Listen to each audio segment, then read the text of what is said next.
ভারতের চাঁদের দক্ষিণ মেরু অভিযান সফল হয়েছে। ভারতের মহাকাশ গবেষণা সংস্থার পরবর্তী পদক্ষেপ সূর্য।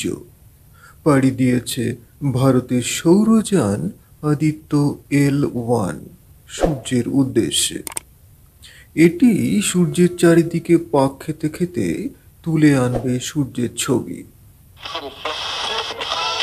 এরপর আপনারা শুনবেন আবহাওয়ার খবর। আবহাওয়ার পূর্বাভাসে জানানো যাচ্ছে আকাশ অংশত মেঘলা থাকবে, বজ্রবিদ্যুৎ সহ বৃষ্টির সম্ভাবনা রয়েছে। সংবাদ আজকের মতো এখানেই শেষ হলো। নমস্কার।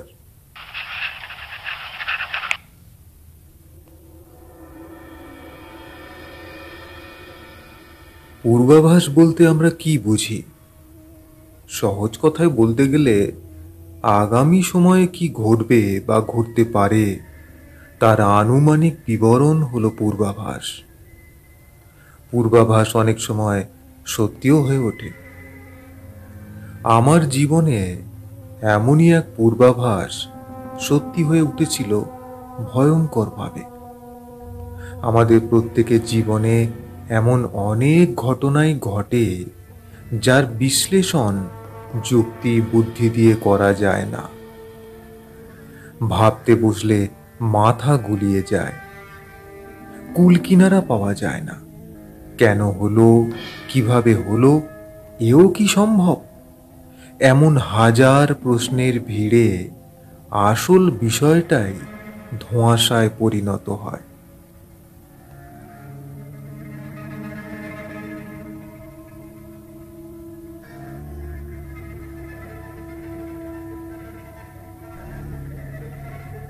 জন্ম, মৃত্যু আর বিবাহ কবে, কোথায়, কখন হবে আগে থেকে কেউই জানতে পারে না।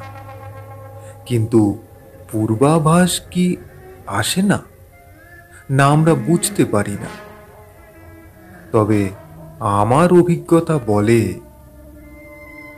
পূর্বাভাস আসে, আমরা বুঝতে পারি না।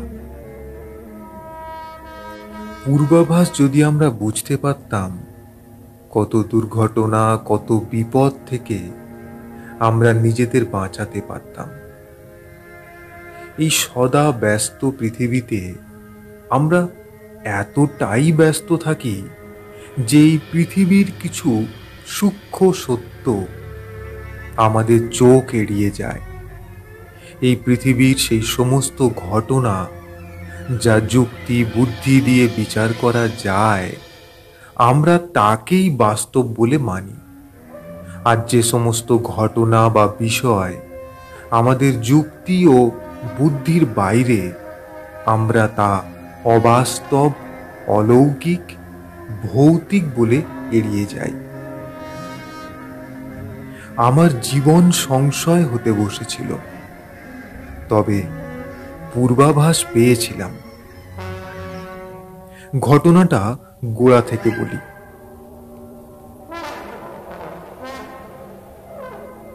সবকিছুই ঠিকঠাক চলছিল। তখন একটি জীবন বীমা প্রতিষ্ঠানের বীমা পরামর্শদাতা হিসাবে কর্মরত। হঠাৎ খবর আসতে লাগলো চীন দেশে এক অজানা ভাইরাসের আক্রমণে মানুষের মৃত্যুর খবর। ভাইরাসটি নাকি চীনের কোনো ল্যাব থেকে ছড়িয়েছে বা ছড়ানো হয়েছে, এমন খবর আসতে লাগলো সংবাদ মাধ্যমে। ধীরে ধীরে তা ছড়িয়ে পড়তে লাগলো পৃথিবীর অন্যান্য দেশে। সংবাদ মাধ্যমে তুমুল চর্চা। সারা পৃথিবীতে এই ভাইরাস ছড়ানোর মাধ্যমে চীন নাকি তৃতীয় বিশ্বযুদ্ধ ঘটাতে চায়। পুরো পৃথিবীর সমস্ত দেশের স্বাস্থ্য ব্যবস্থা ও অর্থনীতি ভেঙে দিয়ে পৃথিবীর উপর কর্তৃত্ব করতে চায়। সংবাদ মাধ্যম ও সোশ্যাল মিডিয়া মৃত্যু মিছিলের ছবি ও খবরে ভরে যেতে লাগলো। ভারতেও আছড়ে পড়ল এই মৃত্যু ঝড়।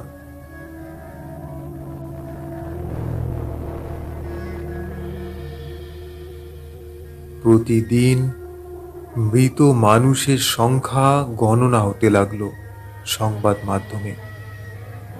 সবার মনে ভয় দানা বাঁধতে শুরু করেছিল। ভারতবর্ষ তথা সারা পৃথিবীকে স্তব্ধ করে দেওয়া হয়েছিল। জরুরি পরিষেবা ছাড়া আর সবই বন্ধ। যারা অসুস্থ হয়ে হসপিটালে ভর্তি হলো তাদের বেশিরভাগই আর ফিরল না। অথচ যারা বাড়ি থেকে চিকিৎসা করিয়েছিল তারা কিন্তু অধিকাংশই সুস্থ হয়েছিল, তবে শরীর ভেঙে পড়েছিল। বীমা পরিষেবা জরুরি পরিষেবার মধ্যে একটি ছিল। কর্মক্ষেত্র বন্ধ, জমানো টাকা দিয়ে মানুষের জীবন ধারণ চলছে। সবাই ভয়ে ও সাবধানতার কারণে যখন নিজেদের বাড়িতে বন্দি করে রেখেছে, ঠিক তখনই আমার কাজ গেল বেড়ে। সকাল সন্ধ্যা বেরোতে হচ্ছে বীমা গ্রহীতাদের নানা সমস্যার সমাধানে। একটু বেশি চাপ নিয়ে ফেলেছিলাম। স্নান খাওয়া অনিয়মিত হচ্ছিল, পরিশ্রমও বেড়েছিল। চলছিল এইভাবে। বাড়ির কাছাকাছি দুটি নার্সিংহোম, সে দুটি খুলে দেওয়া হয়েছে শুধুমাত্র ভাইরাস আক্রান্ত রোগীদের চিকিৎসার জন্য।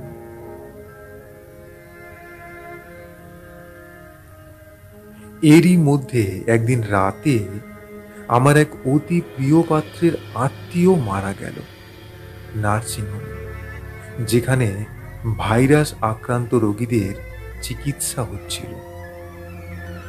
সঙ্গে যাওয়ার কেউ নেই। আমাকে বলল, না করতে পারলাম না। না বললে হয়তো ভালো হতো আমার। যাক, সে কথা। গেলাম।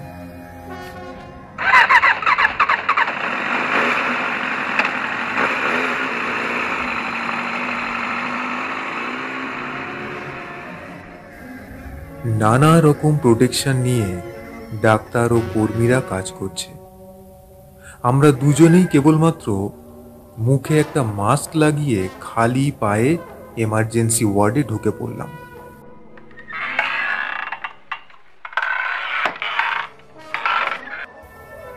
ওখানে জুতো পরে ঢোকা যায় না। ওখানে ডাক্তার নার্সরা অবশ্য পা এবং শরীর ঢাকা পোশাক পরে রয়েছে। হাতে গ্লাভস, মুখে মাস্ক, চোখে বিশেষ ধরনের চশমা। ওনাদের এই পোশাকে দেখে ভয় হলো, বুকটা কেঁপে উঠল।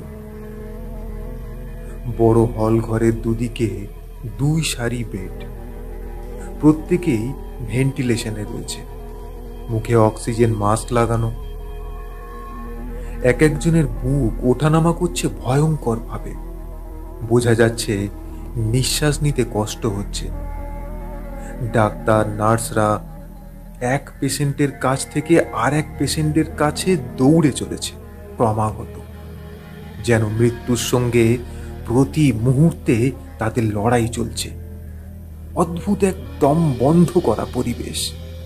চারিদিকে চিকিৎসা যন্ত্রের অনবরত যান্ত্রিক শব্দ যেন কোনো সংকেত দিচ্ছে বিপদের।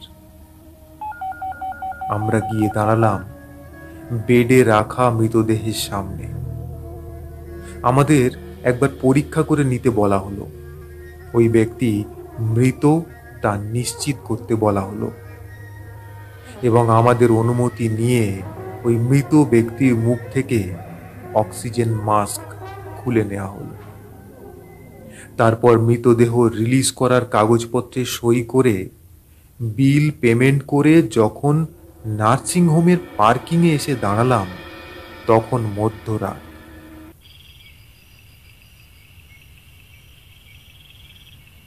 বাইক চেপে ফেরার পথ ধরলাম। রাতে বডি বার করা যাবে না নার্সিং হোম থেকে।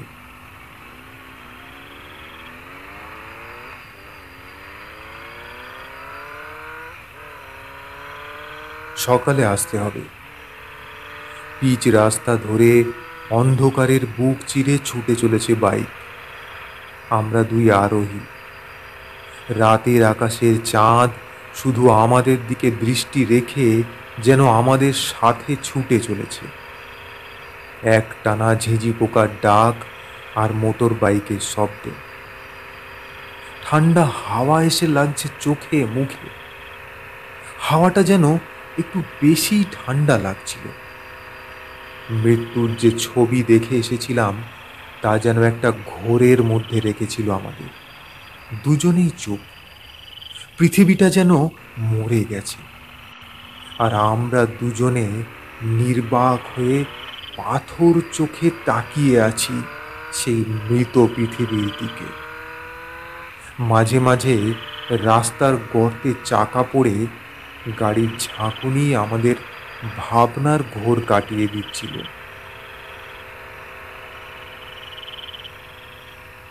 আমাকে নামিয়ে দিয়ে বাইক চলে গেল।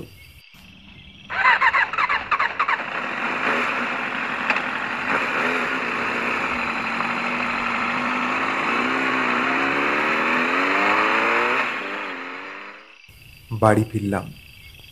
তখন অনেক রাত। ওই রাতেই ভালো করে স্নান করলাম। বড়ই অস্বস্তি হচ্ছিল। স্নান করে যেন একটু ভালো লাগছিল। পরদিন থেকে আবার সকাল সন্ধ্যা বেরোতে থাকলাম আমার কাজে। মানুষের আর্থিক অসুবিধা, আমার দ্বারা তাদের কিছু আর্থিক সুবিধা হবে। কাজ চলতে লাগলো। সঙ্গে চলল স্নান খাওয়ার অনিয়ম। আমার স্ত্রীও জরুরি ব্যাংকিং পরিষেবায় কর্মরতা। ওকেও বেরিয়ে যেতে হয় অফিসে, বলার কেউ নেই। ফলে অনিয়ম চলতে লাগলো। কয়েক সপ্তাহ পর থেকে শরীরটা ভালো লাগছিল না।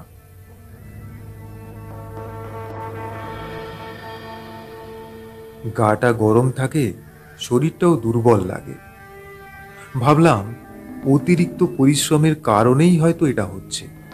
গুরুত্ব দিলাম না। এরই মধ্যে একদিন বাড়িতেই আছি, শরীরটা বিশেষ ভালো নেই। খবর পেলাম আমার এক অত্যন্ত স্নেহের পাত্রী অসুস্থ, নার্সিংহোমে ভর্তি, রক্ত দিতে হয়েছে। আমার স্ত্রী অফিসে বেরিয়ে গেছে। ও ফোন করে জানালো। একবার যাওয়াটা উচিত মন বলছে, কিন্তু শরীর সায় দিচ্ছিল না। শেষে শরীরের কথা না শুনে মনের কথা শুনলাম। গেলাম নার্সিংহোমে। ওই দিনই ওকে ছুটি দিল। ওকে বাড়ি পৌঁছে দিয়ে যখন আমি বাড়ি ফিরলাম তখন বিকাল হয়ে গেছে। হসপিটাল বা নার্সিংহোম থেকে ফিরে জামা কাপড় কেচে ভালো করে স্নান করা উচিত। যখন খবর পেয়েছিলাম তখন আমার সকালে স্নান হয়ে গিয়েছে। ওই দিন বিকালে দ্বিতীয়বার আবার স্নান করলাম।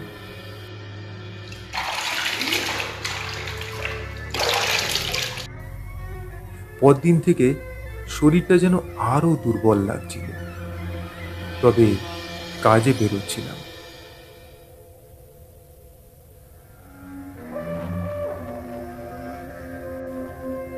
একদিন বিকালে বেরোবো বলে রেডি হচ্ছি। মনের মধ্যে একটা টানাপোড়েন চলছে, বেরোবো না বেরোবো না। শরীরটা ভালো লাগছে না। ব্যাগ রেখে জামা খুলে ফেললাম, যাব না আজ। সন্ধ্যায় একটা ফোন এলো। জরুরি দরকার, যেতে হবে। আবার রেডি হলাম, বেরোবো। ব্যাগ নিয়েছি, জুতো বার করব। জুতোর বক্স খুলছি এমন সময় আমার পোষ্য বিনি এসে ওর দু পা দিয়ে আমার পা জড়িয়ে ধরে বসে আছে। গায়ে মাথায় হাত বুলিয়ে পা ছাড়ালাম। এবার লাফিয়ে উঠে কোমর জড়িয়ে ধরল। আচ্ছা জ্বালাতন। আবার গায়ে মাথায় হাত বুলিয়ে ছাড়ালাম। এবার ও যেন প্রচণ্ড আক্রোশে আমার জিন্সের প্যান্টের একটা ফোল্ড শক্ত করে দাঁতে চেপে আমাকে টেনে ধরে রাখলো, যেন কোনো কিছু থেকে ও আমাকে আগলে রাখতে চায়। ও যেতে দিতে চায় না। ব্যাগ রেখে দিতে ও শান্ত হলো। বেরোলাম না সেদিন।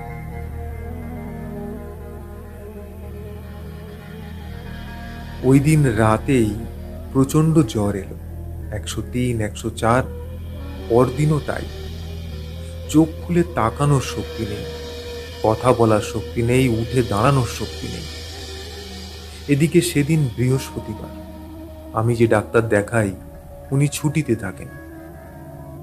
বিছানায় শুয়ে আছি, স্ত্রী কপালে জলপটি দিচ্ছে, আর বিনি আমার বুকের কাছটায় শোয়া হয়ে আমার বুকের ওপর মাথা রেখে শুয়ে আছে, আমার দিকে তাকিয়ে, যেন পাহারা দিচ্ছে। কেউ ওকে ওখান থেকে সরাতে গেলে তার উপর গড়গড় করে রাগ দেখাচ্ছিল।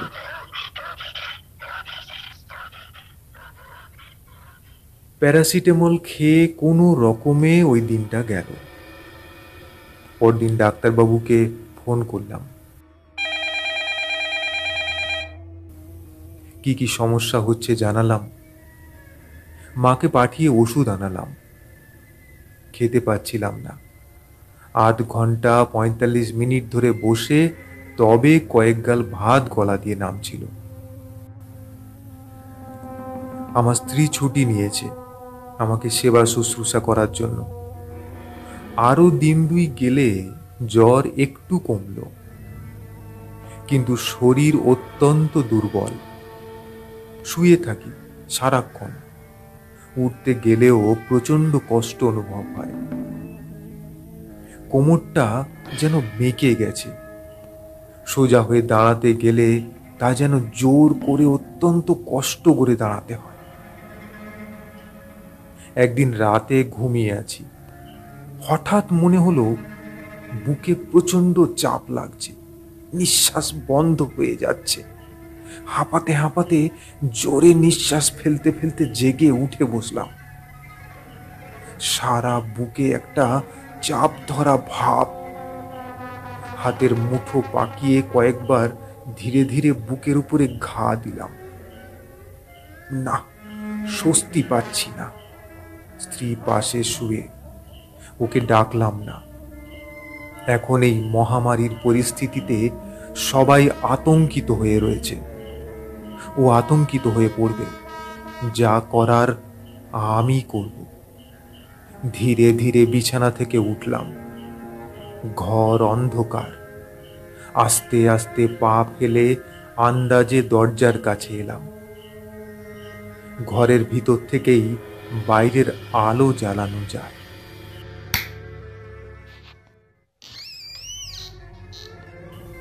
বাইরের আলো জ্বেলে দরজা খুলে বাইরে এসে বাইরে থেকেই দরজাটা ভেজিয়ে দিলাম। এক টানা ঝিঁঝি পোকা ডেকে চলেছে। গ্যাস জ্বালালাম। সসপ্যানে জল নিয়ে জল গরম করতে দিলাম। ওই জলে কয়েকটা লবঙ্গ আর দারচিনি ফেলে দিলাম। জল ফুটতে শুরু করলো। ভাপ বেরোতে লাগলো। সেই ভাপ মুখ হাঁ করে টেনে নিতে লাগলাম।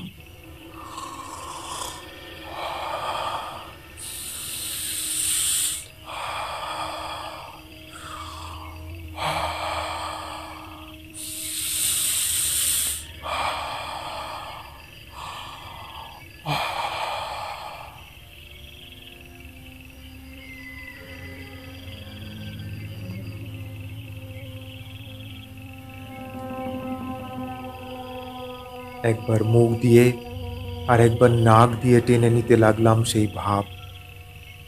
রাতের অন্ধকারে সবাই নিশ্চিন্তে ঘুমোচ্ছে, আর আমি একা লড়াই করছি একটু নিঃশ্বাস নেওয়ার জন্যে। মনে মনে নিজেকে বলছিলাম, যতক্ষণ নিঃশ্বাস চলছে লড়াইটা করব। তারপর আমার আরাধ্য, আমার ঈশ্বর আছে, উনি কখনো আমাকে হারতে দেননি। মনে পড়ল কত কঠিন সময়ে এসেছে, কিন্তু ঠিক সেখান থেকে আমাকে টেনে বার করে নিয়ে গেছেন। আজও উনি আমাকে হারতে দেবেন না। আধ ঘন্টারও কিছু বেশি সময় এই লড়াই চলল। কেউ আমার নিঃশ্বাস আটকে দিতে চায়, আর আমি নিঃশ্বাস নেবই। দু চোখের জল ঝরঝর করে আমার গাল বেয়ে গড়িয়ে পড়তে লাগলো। আমি কাঁদছিলাম না, তাও হয়তো সেদিন রাতে আমার কষ্ট দেখে আমার আরাধ্য ঈশ্বরের চোখে জল এসেছিল, আর তা আমার চোখ দিয়েই গড়িয়ে পড়েছিল। বেশ কিছুক্ষণ এভাবেই গেল। অবশেষে কিছুটা স্বস্তি এলো, যেন বুকের ওপর থেকে একটা ভারী পাথরের চাপ ধীরে ধীরে সরে যেতে লাগলো। গ্যাস নেভালাম, বাইরের আলো অফ করে টলতে টলতে ঘরে ঢুকে আস্তে করে দরজা বন্ধ করলাম।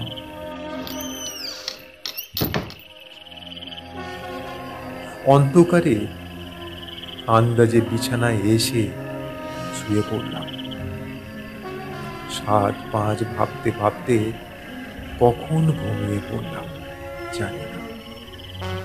পরদিন সকাল থেকে জ্বরটা একটু কমলো, একটু ভালো বোধ হতে লাগলো, তবে শরীর অত্যন্ত দুর্বল। ওই দিন দুপুরে মাথা ধুয়ে গা মুছে খেতে বসেছি খাবার টেবিলে। হঠাৎ পাশের বড় জানালা দিয়ে বাইরে চোখ যেতে এক অদ্ভুত দৃশ্য দেখলাম। বেশ বড় একটা পেয়ারা গাছ ছিল কুয়োর পাশে। সেটার সব পাতা যেন শুকিয়ে গেছে, কেমন যেন নেতিয়ে পড়েছে। আরো দিন 2 পর বেশ সেরে উঠলাম, তবে কোমরটা যেন কিছুতেই সোজা হচ্ছে না। একতলা সিঁড়ি ভেঙে দোতলায় গেলে হাঁপিয়ে পড়ি। একটু দাঁড়িয়ে ঘন ঘন নিঃশ্বাস নিয়ে তবে স্বস্তি হয়। সপ্তাহখানেক অসুস্থ থাকার পর সেদিন দোতলায় গিয়েছি। বেশ কিছুটা খোলা ব্যালকনি, গিয়ে দাঁড়ালাম। আরও এক অদ্ভুত ব্যাপার, ঘরের পাশে 6টা দোতলা সমান সুপারি গাছ আছে। প্রত্যেকটা গাছের 3-4টে করে কাঁচা পাতা জোর করে টেনে মুচড়ে দিলে যেমন হয়, ঠিক সেভাবে মোচড়ানো পাতাগুলো ঝুলে রয়েছে। দুপুরে খেতে বসে বাবাকে বললাম বিষয়টা। পেয়ারা গাছটার সব পাতাও শুকিয়ে গিয়েছিল। বাবাই জানিয়েছিল, যেদিন থেকে আমি অসুস্থ হই ওই দিন রাত থেকে সুপারি গাছের পাতা মোচড়ানো অবস্থায় গাছে ঝুলছিল, অথচ গত কদিনের মধ্যে জোরে ঝড়টড় কিছুই হয়নি। আমি সুস্থ হয়ে উঠছিলাম, আর তরতাজা পেয়ারা গাছটা ক্রমেই শুকিয়ে যাচ্ছিল। পাতা ঝরে গিয়ে গাছটা যেন একটা কঙ্কালের মতো দাঁড়িয়ে রইল। বাবা বলেছিল, আমাদের বাস্তুতে গাছ মরে যাওয়া আর কারো মৃত্যু মুখ থেকে ফিরে আসার ঘটনা আগেও ঘটেছে।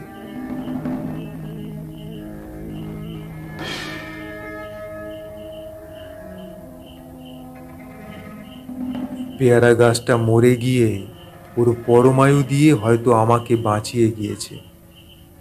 আর এই দুর্ঘটনার পূর্বাভাস বিনি পেয়েছিল। সুপারি গাছের মুচড়ে যাওয়া পাতা এই দুর্ঘটনার পূর্বাভাস দিয়েছিল, কিন্তু এই কাঁচা পাতাগুলো ওইভাবে মুচড়ে দিয়েছিল কে তা জানি না। স্বাভাবিক কাজকর্মে ফিরতে, পূর্ণ সুস্থ হতে আরো 7-8 মাস লেগেছিল। কিন্তু তারপর আবার অসুস্থ হলাম। প্রথমে জ্বর, তারপর মুখে ঠোঁটে ইনফেকশন হলো, ডগডগে ঘাতে ভরে গেল। মুখ হাঁ করতে পারি না, কিছু খেতে পারি না। দাঁতের মাড়িতে ইনফেকশন হলো, ফুলে গেল। আঙুল দিয়ে মাড়িতে চাপলে পুঁজ রক্ত বেরিয়ে আসতো। শক্ত কিছু খেতে পারতাম না, চিবিয়ে খেতে পারি না। ভাত আর দুধ মিহি করে মিজে 2 ঠোঁটের অল্প ফাঁক দিয়ে চামচে করে মুখের মধ্যে দিতে হতো। গিলে খেতাম, চেবাতে পারতাম না। প্রচন্ড খিদে পেত, কিন্তু মুখ হাঁ করতে পারতাম না। সপ্তাহ খানেক এইভাবে ভোগার পর ধীরে ধীরে মুখ ও ঠোঁটের ঘা শুকনো হতে লাগলো। তবে দাঁতের মাড়ি অনেক দিন ভুগিয়েছিল। কথা বলা বন্ধ হয়ে গিয়েছিল। মুখের মধ্যে ওষুধ লাগিয়ে মুখ বন্ধ করে রাখতে হতো। এবারও সেই একই পূর্বাভাস। কে যেন সুপারি গাছগুলোর 3-4টে করে পাতা মুচড়ে দিয়ে গেছে। কয়েক মাস পর আবার জ্বরে পড়েছিলাম। সেবারও একই পূর্বাভাস, মোচড়ানো সুপারি গাছের পাতা। গত 12 বছরের মধ্যে পর পর এমনভাবে অসুস্থ কখনো হইনি। খুব ছেলেবেলায় পক্স আর একবার ম্যালেরিয়া, তারপর বড় রকমের অসুস্থ কখনো হইনি। কোনো বিপদের আগে পূর্বাভাস আসে। আপনার চারপাশে পরিবর্তন যা অস্বাভাবিক মনে হবে, সেটাই পূর্বাভাস। আগামী অনাগত বিপদের পূর্বাভাস আসবে। খেয়াল রাখুন, সাবধানে থাকুন।